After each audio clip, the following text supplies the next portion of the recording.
శ్రీమద్భగవద్గీత.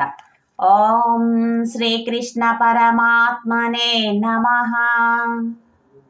6వ అధ్యాయం ధ్యానయోగంలోని 14వ శ్లోకం.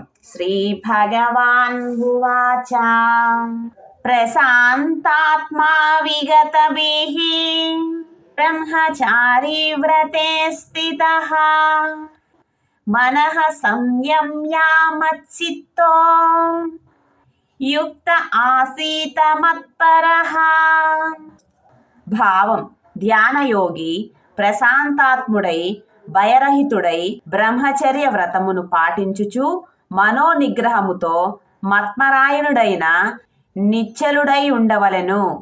ఈ శ్లోక వివరణ: ఈ విధంగా ప్రశాంతతతో, భయం లేకుండా మరియు నిశ్చల మనస్సుతో మరియు బ్రహ్మచర్య వ్రతముతో దృఢ సంకల్పముతో సావధానుడైన యోగి నేనే పరమ లక్ష్యముగా నాపై ధ్యానం చెయ్యాలి అని శ్రీకృష్ణ పరమాత్మ అర్జునుడితో వివరించెను.